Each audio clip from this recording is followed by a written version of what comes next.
Guys, thanks for joining. Amazing to have you with me on the Espresso Insiders podcast. Got Sean and Authur here, Blue Mountain Jamaican Coffee.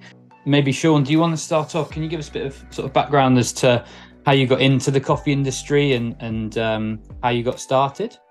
Yeah, sure. So, as my company, Yahweh Distributors Limited, we are global distributors of premium, niche, high-end products from the Caribbean, mainly Jamaica. And so we work with the best of suppliers for a range of products. If you recall, when we met at the coffee festival, we had of course, we had a Jamaican Blue Mountain Coffee, but we also do award-winning chocolate from Jamaica that have copped international awards. And of course, in keeping with our portfolio of products, Jamaica Blue Mountain Coffee was just fit right in to our catalog of products that we offer. Absolutely. So yeah, I'm sure the listeners will enjoy the fact that you offer both chocolate and coffee, two very good complementary products. And Authur, how did you get involved in sort of the coffee industry? And obviously, it's a big output in Jamaica. How did you get involved? Greetings, everyone who are listening to this podcast. Greetings from Jamaica here.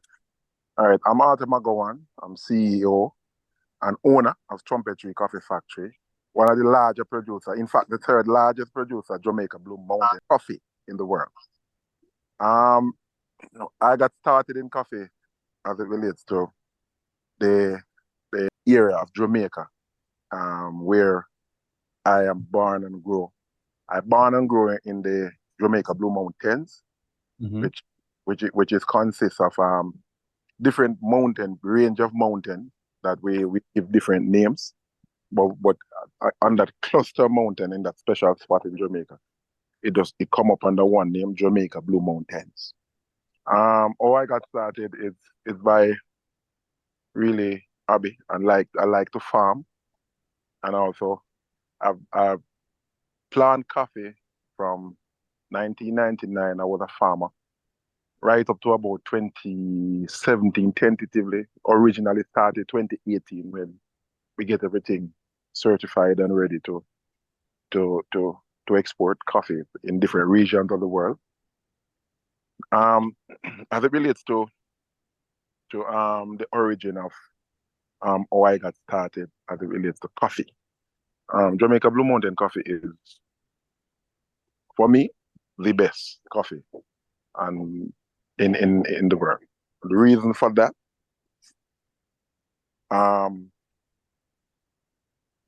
Jamaica Blue Mountain Coffee as a processor and as a farmer, another Jamaican, it's naturally grown. It's naturally processed. There's no additive. There's no different method of processing as it relates to, or we process to get that nice fine cup. So seeing that, and as I say, where I am on the Blue Mountain and where I born and grew in the Blue Mountain, coffee was in my genes from early life. All right. So that's basically it. Coffee, we got started roughly 2017, 2018, thereabout. And then it take us two to 3 years to become one of the largest producer from dedication and hard work. Amazing. No, thanks for that, Authur. That's a really great explanation of kind of your background within obviously the coffee industry, starting out as a farmer and moving into sort of wholesale and production and distribution. And like I say, Jamaican Blue Mountain Coffee becoming one of the biggest sports of Jamaica, but also one of the biggest and most widely recognized sort of brands of coffee out there. We'll get into sort of the production process in a minute, but is there any kind of more information around the sort of origin of the brand itself and the history of Jamaican Blue Mountain Coffee as a brand that you wanted to kind of cover off, as well as your personal story?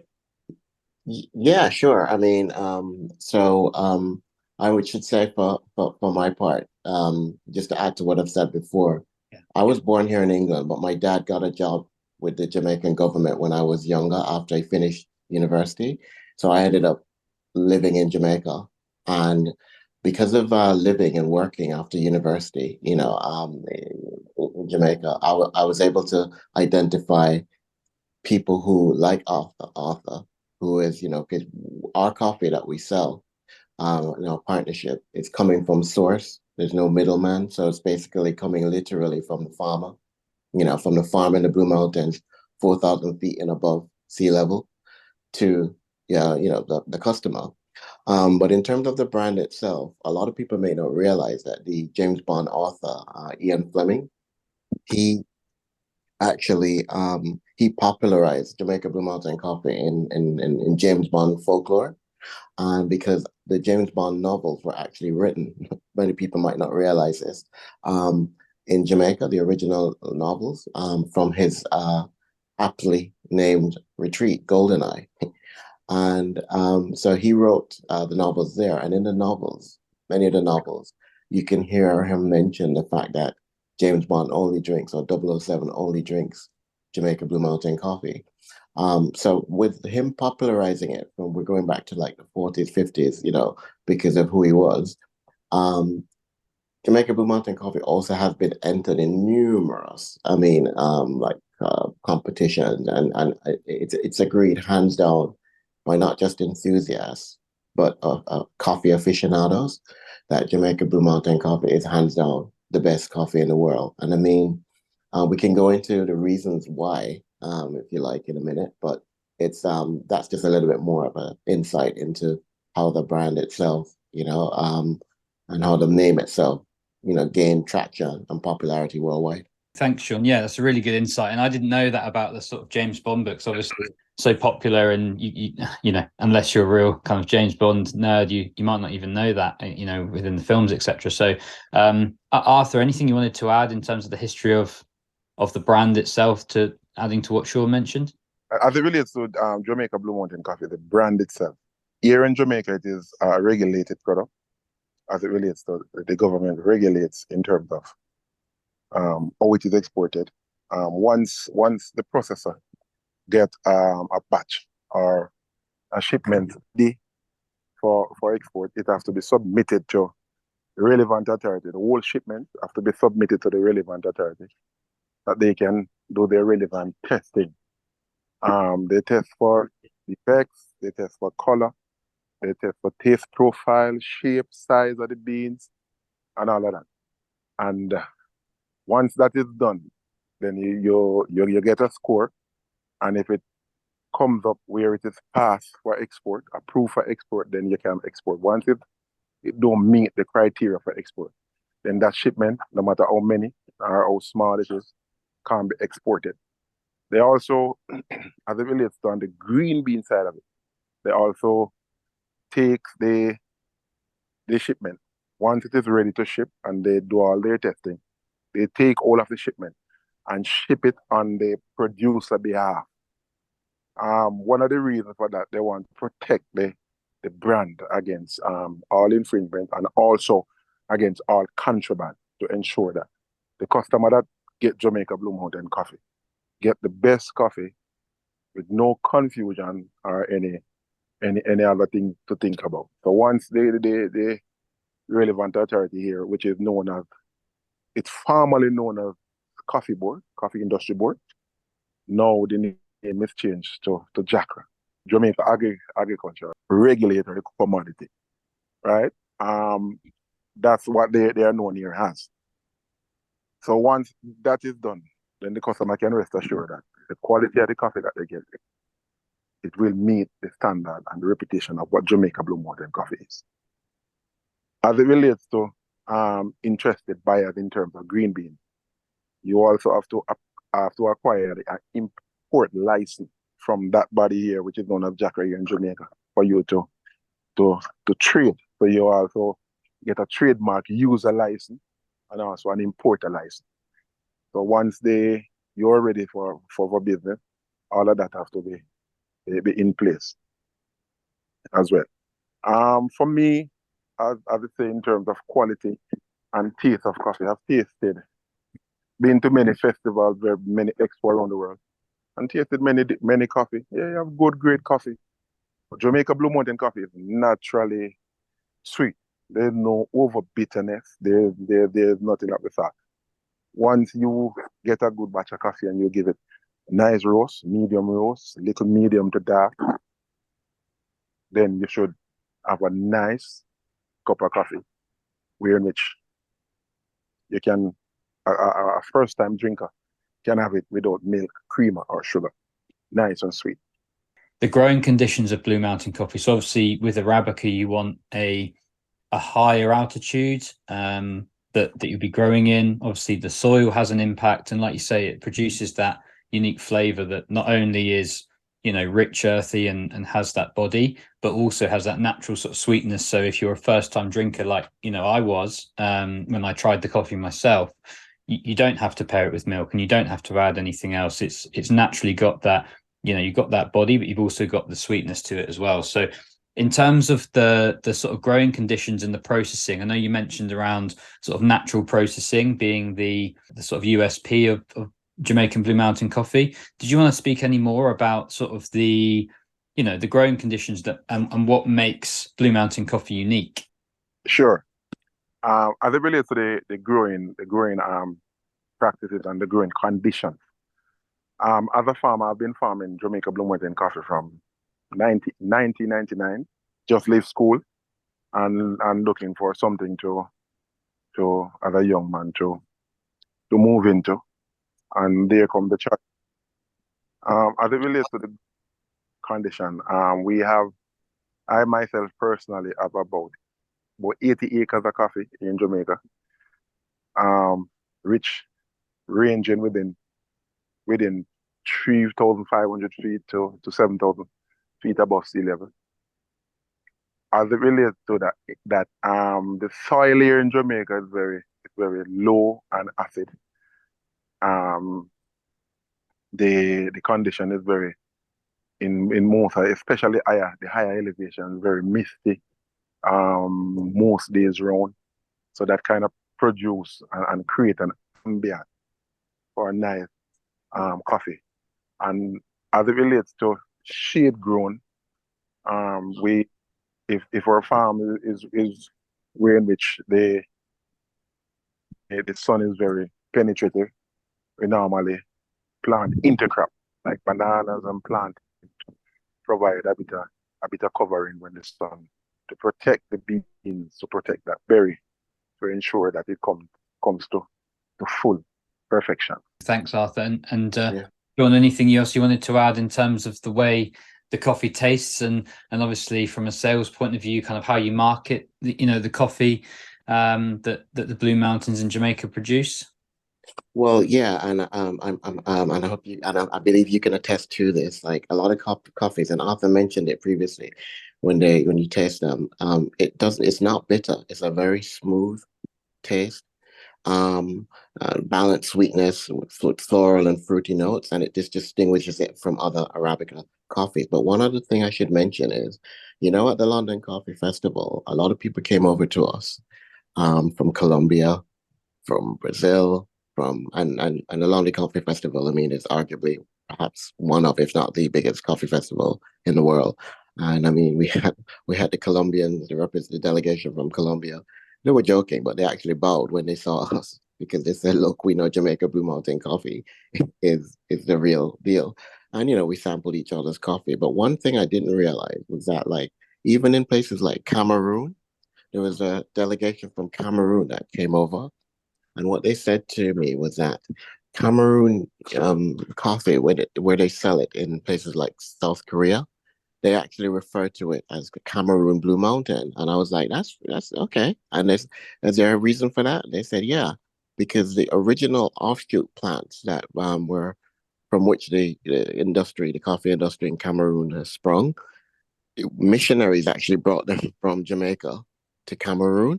And those are the original coffee plants were planted there.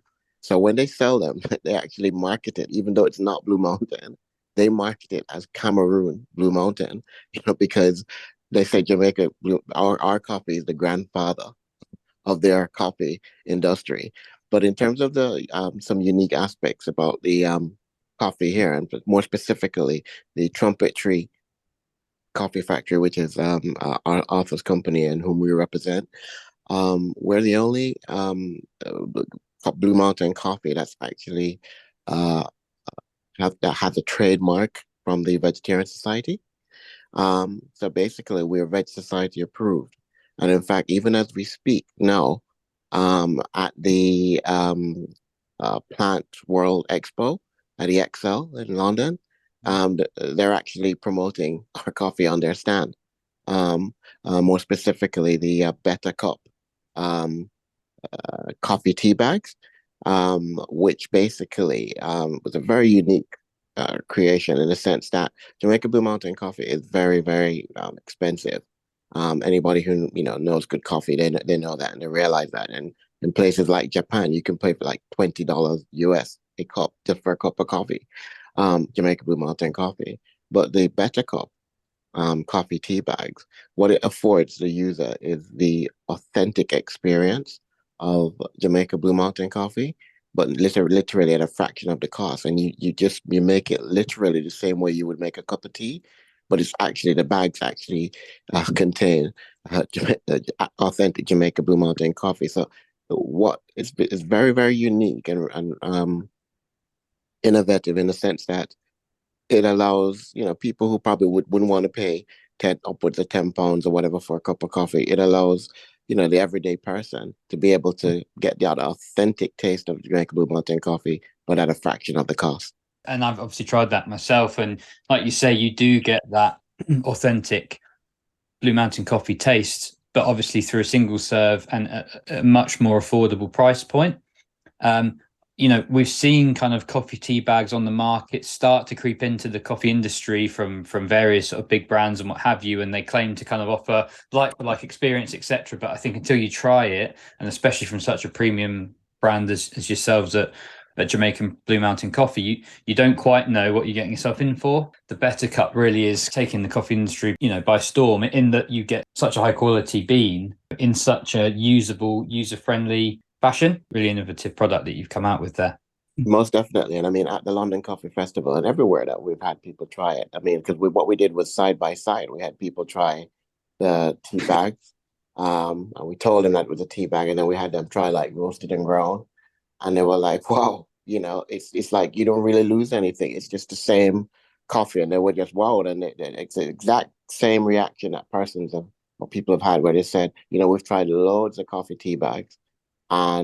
But this is just amazing, when they've tried the Better Cup. So yeah, like you say, sometimes you get a bit more of a gritty or overly extracted cup sometimes when you're using a coffee tea bag, because sometimes people let it brew for too long, etc. But I think you still are able to maintain that balance and sweetness within the cup using the Better Cup as you would when you're serving traditional Blue Mountain coffee. And speaking of which, actually, for a question for both of you is, well, two-part question. One, how would you recommend that traditional Jamaican Blue Mountain coffee is served? Is it, purely espresso? Are there others that you prefer would be more delicately served in a Chemex or a V60 filter, etc.? Do you personally, either of you, have a personal preference of how you take your coffee in the morning?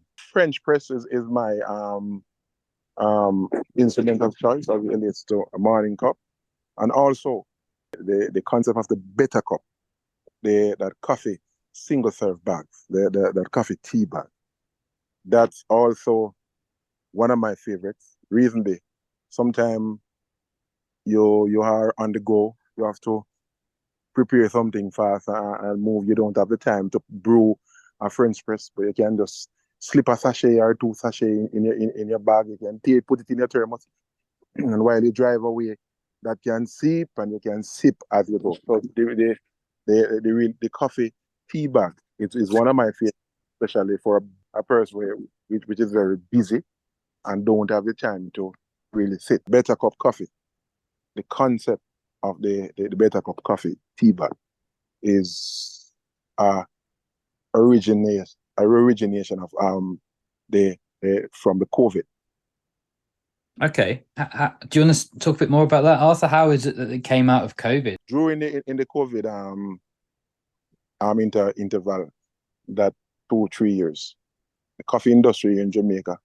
On the green bean side, yeah, the market stood up and you didn't lose much in terms of on the green bean sales. But on the roasted side of coffee, providing that you deal with a lot of duty-free shops here on the island where we also sell coffee to a lot of tourists. There were no tourists coming, so we have to find ways and means to get locals and also overseas customer to cash in to that. As it relates to that, I know a lot of people got sent home, a lot of people work from home, a lot of people get pay cut, so their spending power wasn't all that good right across the world. I now have to sit down and go outside the box and think, how can I have one bread and ensure that my people, which is the world people, Jamaica people, all the human race, get a slice, even a slice of the one bread.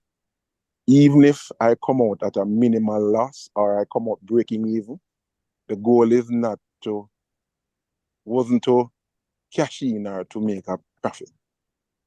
Was to really stay afloat, to ensure for two things, for business purpose and from a human standpoint, to ensure that people can also, regardless your spending power is not all that great, can also acquire a nice cup, a good cup of coffee, as something to converse about and to talk about and to enjoy, even if your pocket wasn't so strong in all those years. And so I come up with the initiative of coming up with a coffee tea bag. I went far and wide, search for the machine and bring it to the factory here. And we get it going. And it was something else as it relates to the reaction towards it. Very interested, a lot of people love it and all of that. So for me and for Trumpet Tree and for this side of Jamaica Blue Mountain Coffee, COVID wasn't all that bad because out of every adversity comes something good. As long as you can put your mind to it and state it, no matter how it looks, no matter how dark things look, there's always a light at the end of the tunnel. So, as I said, better cup and the coffee tea bag was COVID creation. Yeah, and if I might just support and just add to what Arthur said, Luke, when we choose our company, Yahweh Distributors, because we only work with select producers and manufacturers for the different products that we distribute. And as part of that process, what I liked about Arthur when I did my background research on him was the fact that, all along the value and the activity chain before the end product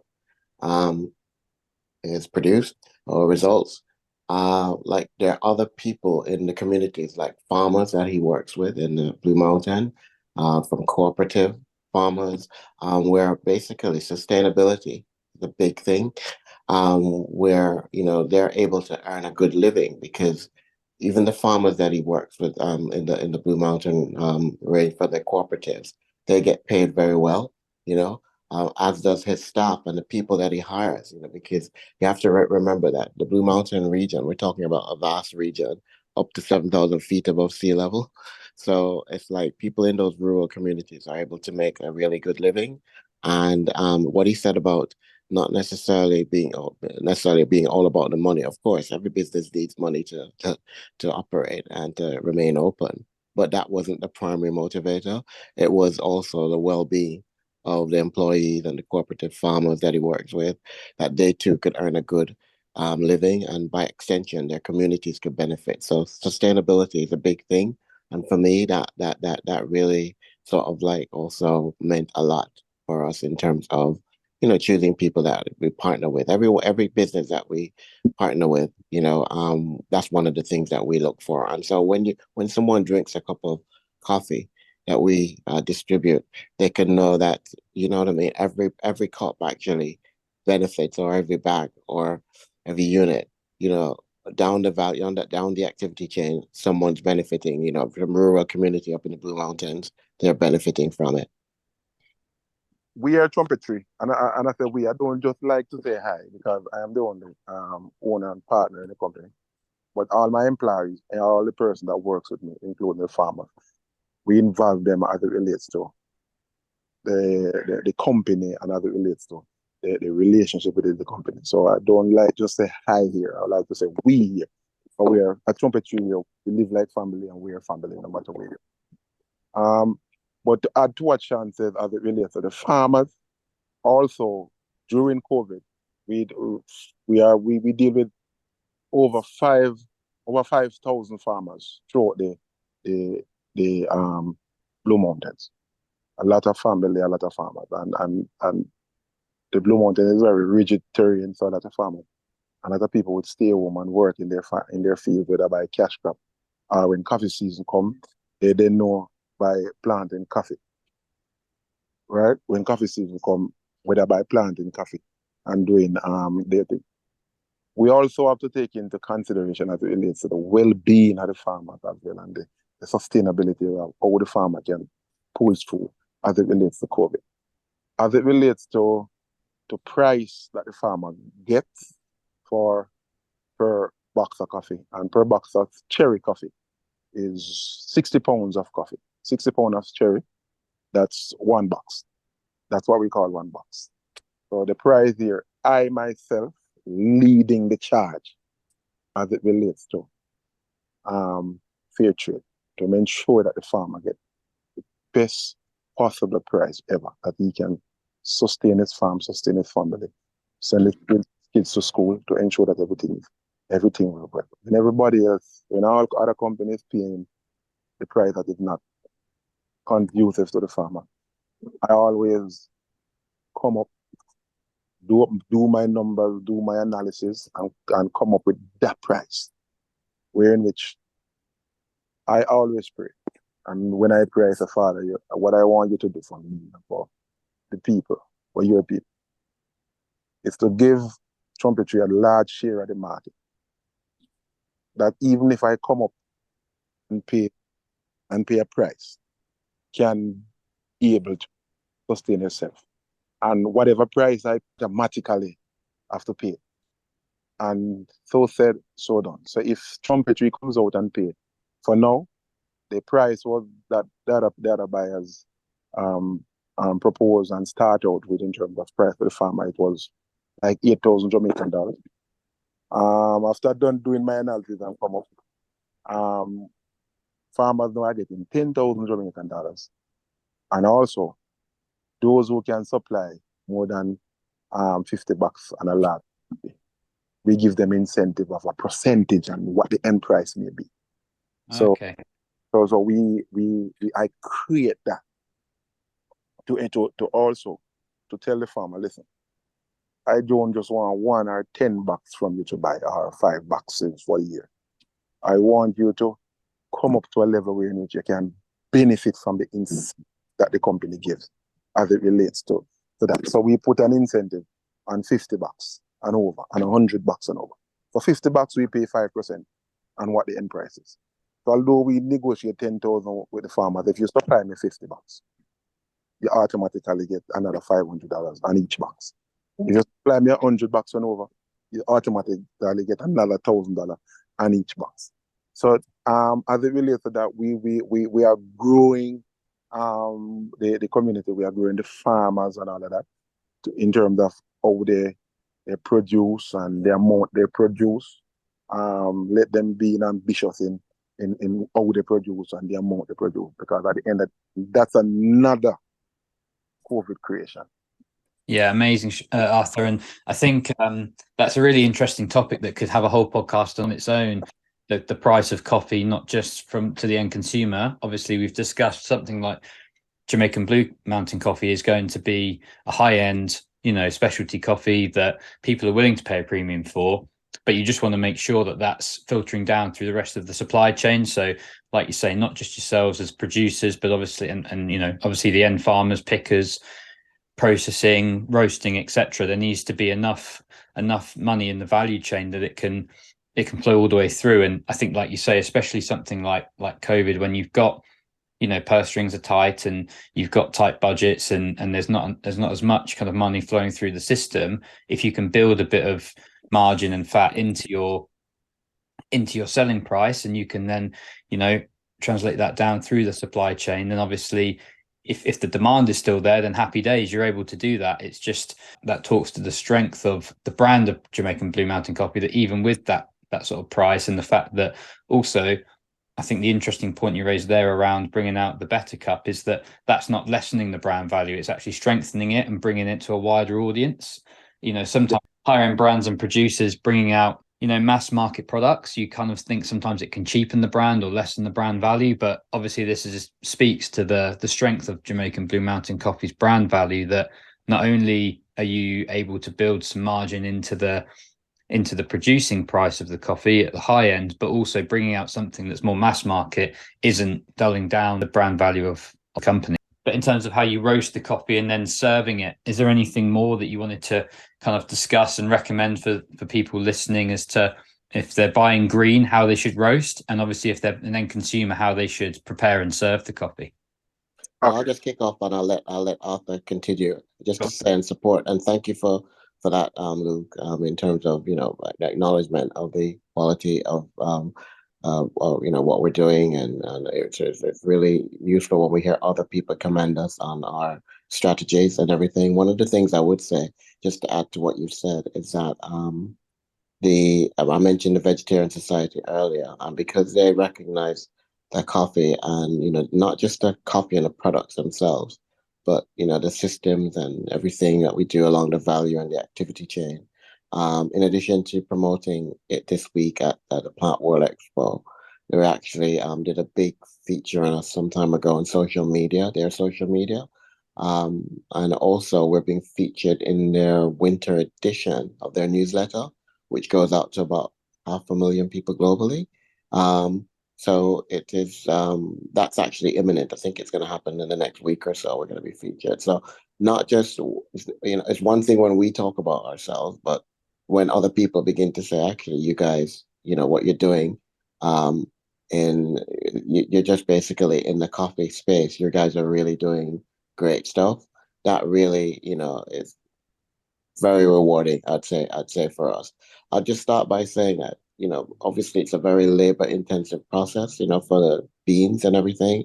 And so they're actually handpicked, and stuff. And I'll let Arthur just sort of, like, I guess, delve a bit further into that and the processing, you know. Yes. As it relates to the processing, it's I normally, for me, a Trumpet Tree Coffee Factory. Our green bean brand is TTCF, that goes by the mark, Trumpet Tree Coffee Factory. That's the acronym. And we export premium coffee, grade 1 we call it, because we have grade 1, grade 2, grade 3, and also select. The grade 1s and 2s and 3s, it's normally, it goes by screen size. So grade 1 would be 17 millimeter screen size and upwards, 17 to 20 millimeters and upward in terms of grade 1. Grade 2, 16 millimeter. Grade 3 is 15 millimeter screen size. So when you come across a barrel of Blue Mountain coffee, Jamaica Blue Mountain Coffee, rather, and there's a marking on the top that is number 1 or 2 or 3, then it still goes by screen size, but the way we name and code our coffee is 1, 2, and 3. Grade 1, grade 2, grade 3, and that is just screen size. Whatever screen size you get, still a great, beautiful coffee. A lot of people would use the grade 1 in terms of green bean for roasted beans, because you know the presentation of the roasted bean, they like it nice and big, and they can present it that way as it relates to the beans. So when you buy a pack of roasted beans, you can roast and you can grind as you go along in the morning. That's for those who have the time. They normally use a smaller screen size for the grounded coffee. Still great tasting coffee, same tasting coffee as it relates to the cup profile.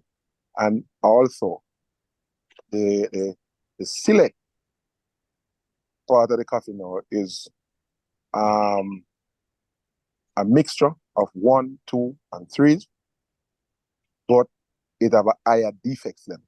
So the allowance for the defects level for the select is 5% defects. So out of every 100 bean, you can have 5 defective beans.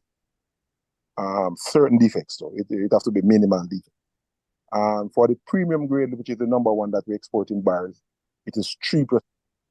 But here at Trumpet Tree, in terms of the quality analysis, we go for premium bean 1.5 to 2% to stay on top of everything, and also for the select we go at 3% to ensure that every batch, every shipment can be assessed and approved for export with no delays, right? So as it relates to processing here at Trumpet Tree Coffee Factory, which is the 3rd largest producer of Jamaica Blue Mountain Coffee in the world, after take out the COVID years, 3 years, 4 years, put in the COVID years, a small, about 5, 6 years.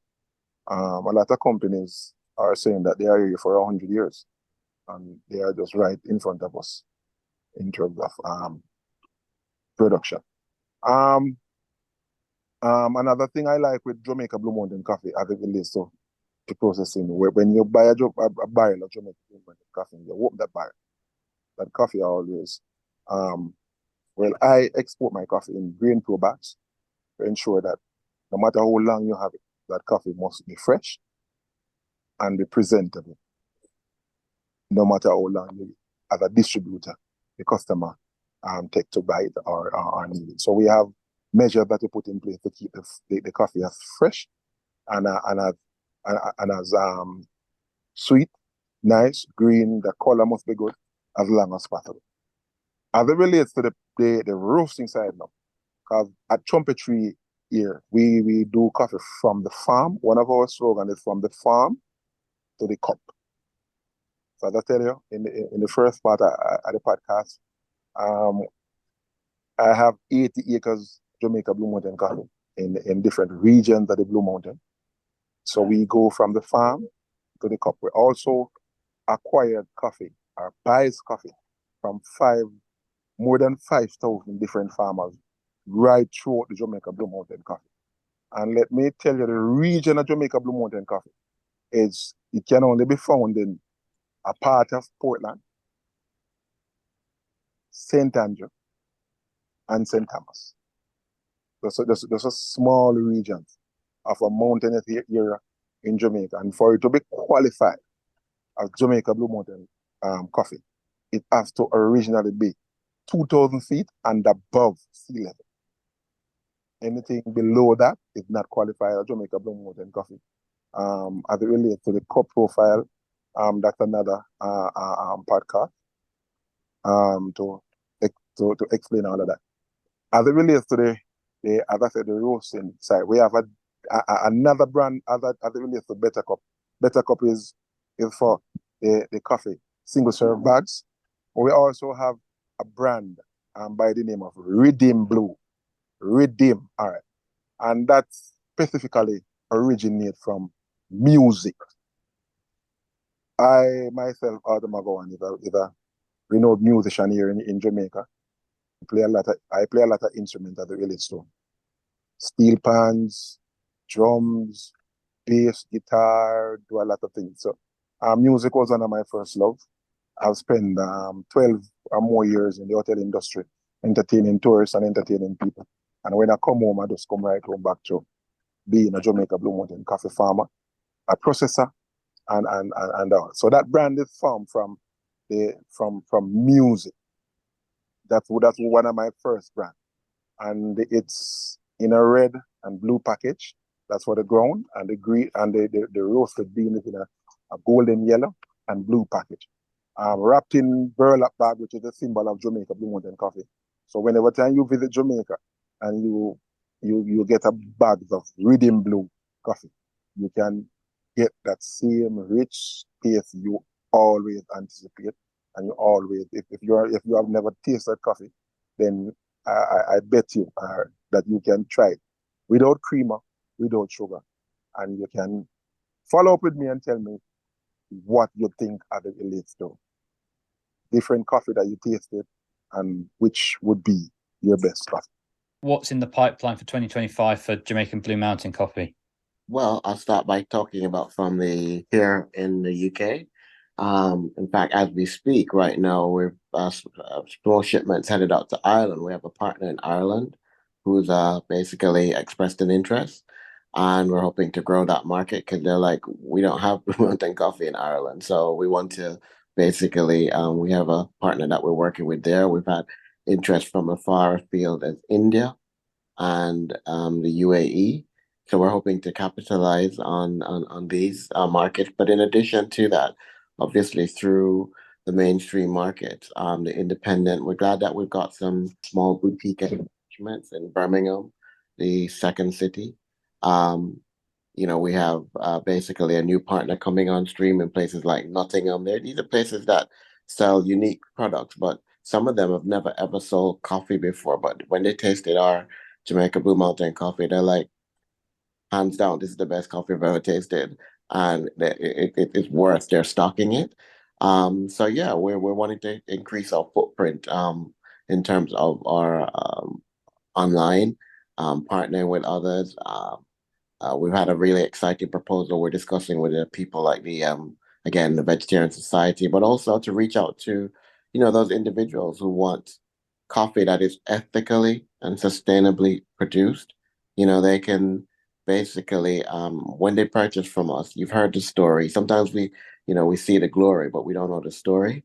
But you've heard the story, and it's a very inspiring one. In terms of Arthur, how he's taken his business and his site from literally the ground up as a young man, and basically produced a world-class product. So we, I mean, we we know our coffee can stand up to the scrutiny of the best coffee lover anywhere. So we're just wanting to continue to just expand and give everyone, the taste like which Better Cup, for example, allows for. Yeah, places people can experience that authentic taste of Jamaica Blue Mountain coffee without having to break the bank, if you will, or the budget. Yes, definitely, Sean. And as it relates to Trumpet Tree Coffee Factory, as I say, producer Jamaica Blue Mountain Coffee, from the inception as a person and as a business owner, people was, is, and will always be the forefront of everything I do and everything I stand for. Because in everything, people is what make the world go round. I know Jamaica Blue Mountain Coffee is a very high-end product, but even the man on the street, I personally would like a test at some point that I've had Jamaica Blue Mountain Coffee, regardless of what people think of it, in terms of the brand and the luxury of it. But I've had it, and it is good. So I can attest that I've had it once, I had it twice, and I could afford it. That's my goal as it relates to people. Not so much of driving a nice fancy car. I just want to be simple, ordinary, and to ensure that people enjoy what God has put here for all of us. No barriers.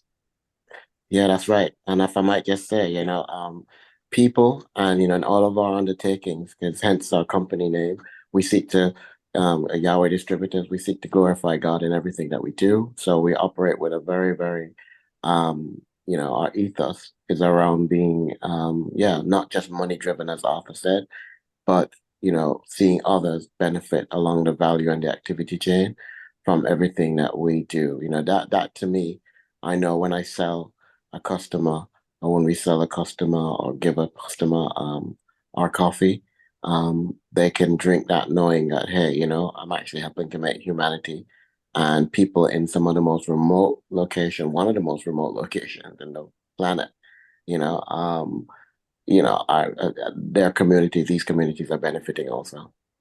Trumpet Tree here, as it relates to byproducts from coffee, will be coming out with a lot of invention and innovative new product that a lot of processors here or wherever in the world would think of is a waste. They are coming out with product, and we are we are now testing. We have done a batch and are testing a nice wine from the Jamaica Blue Mountain Coffee skin. We have a lot of wine taste that tasted, and they have ranked it to some of the best wines in the world.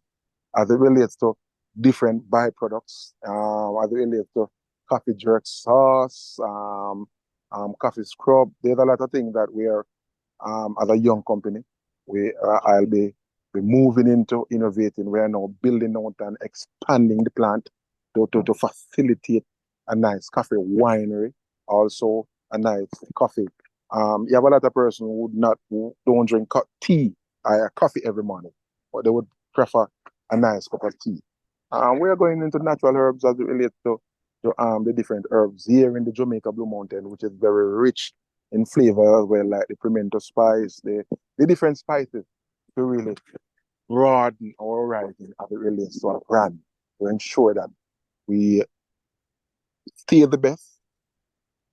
We'll always be the best, but regardless of that, we will have no barriers as it relates to how deep your packet is. Absolutely, and I think that's definitely a great message to end on, guys. Thank you so much again for the time, and it's been amazing to have a deep dive into Jamaican Blue Mountain Coffee and both of your stories in terms of your history with coffee in general, the brand, some of the challenges that you faced through COVID, and out the back of it coming out stronger with new products and new ways of working. Amazing story. So thanks again both for the time. I think what would be best to round off on then is, how can people get in touch with yourselves, or stay in touch with how things are going on both your ends? Website, social media, email, etc. Okay. Yeah, I mean, the email address, you can contact us directly at Yahweh, that's YAHWEH, distributors at blue tie, that's one word, home.com. And social media, Trumpet Tree Coffee Factory on Instagram. Or for myself, this would form another discussion. Jamaican Lobsters, one word, on Instagram. Wow. You can contact us via those handles. And we'll be happy to basically service any requirements. But for me, you can reach me at simple McGowan at yahoo.com. That's AUTHUR McGowan, MCGOWAN at yahoo.com. Or simple WhatsApp 1876, a Jamaica area code 358-1190. Authur here from Jamaica Blue Mountain. One love. And Sean from Yahweh Distributors. God bless, and one love.